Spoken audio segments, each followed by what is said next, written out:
काय वाटतं आपण एक युवक आहात, युवकांच्यावर फार मोठं दिल्लीमध्ये आता आंदोलन सुरू आहे आणि हे जे तालुक्यात एकमेकाबद्दल जे वक्तव्य सुरू आहेत, आपण कसं बघता याकडे? मी फारसं त्या वक्तव्याला काय महत्त्व देत नाही, कारण जी व्यक्ती साहेबांच्या बद्दल बोलली परवा देखील, त्या व्यक्तीबद्दल समाजामध्ये फार सन्मान लोकांच्यात राहिलेला नाही. कारण त्यांची पार्श्वभूमी जर आपण बघितली तर ही तितकी समाजकारणासाठी साजेशी नाही आहे. त्यांनी आता फक्त भारतीय जनता पार्टीची भाटगिरी करण्याचं काम त्या ठिकाणी चालू केलेलं आहे. कारण ज्या माणसाचा राजकारणाशी समाजकारणाशी संबंध नाही, ते लोक देखील जे प्रकार दिल्लीत घडले त्या प्रकाराचा निषेध त्या ठिकाणी व्यक्त करतायत.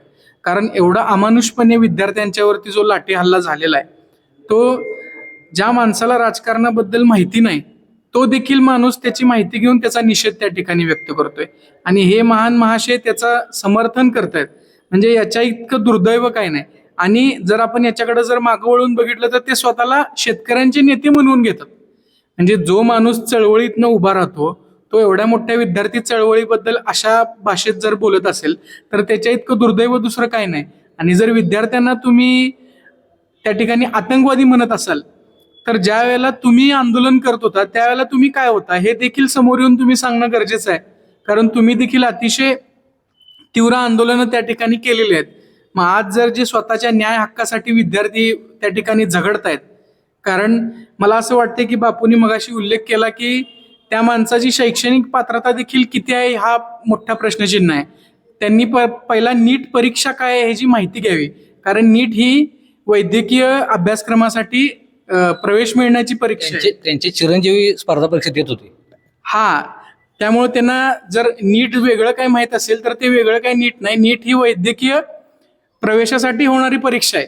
त्यामुळे त्यांनी व्यवस्थित त्याची माहिती घ्यावी आणि विद्यार्थ्यांची ही जी कुचेष्टा केलेली आहे त्याच्याबद्दल एकतर माफी मागावी, अन्यथा राजीनामा द्यावा. आणि राहता राहिला विषय, ते परवा कुठंतरी बोलले की जयंत पाटील साहेबांनी या तालुक्यामध्ये काय केलं. तर या तालुक्यामध्ये लोकनेते राजाराम बापूंनी जे विकासाचं रोपटं लावले त्याचं आज महाकाय वृक्षामध्ये रूपांतर करण्याचं काम जयंत पाटील साहेबांनी केले. आणि तेच रोपटं आज जोपासण्याचं काम प्रतीकदादा करतायत. त्यामुळे आज या तालुक्यामध्ये ज्या काही विकासाच्या गोष्टी घडलेल्या आहेत, मग ते रस्ते असतील, पिण्याच्या पाण्याच्या सोयी असतील, त्याचबरोबर शाळा असतील, देवळं असतील, या तालुक्यामध्ये जे काय आपल्याला हिरवगार परिसर दिसतोय, हा काय फक्त पाणी आणलं म्हणून त्याचं नंदनवन होत नाही. आज अनेक महाराष्ट्रातले तालुके असे आहेत की जे सदन झाल्यानंतर ते विकोपाला गेलेले आहेत किंवा त्यांची प्रगती झालेली नाही. कारण हातामध्ये पैसा आला की माणसाची बौद्धिकता चांगली राहते अशी नाही, परंतु बापूंनी साहेबांनी या तालुक्यातील लोकांच्या खिशात 4 पैसे राहतील एवढ्यासाठी शेती चांगली करून दिली. त्याचबरोबर तो पैसा बँकेच्या वतीनं त्यांच्याकडं चांगला त्यांची भविष्याची तरतूद होईल त्याच्यासाठी बँक उभा केली.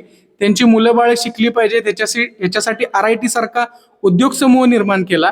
जोडधंद्यासाठी दूध संघ निर्माण केला. त्यामुळे या तालुक्याचं नंदनवन करण्याचं काम जयंत पाटील साहेबांनी केलंय.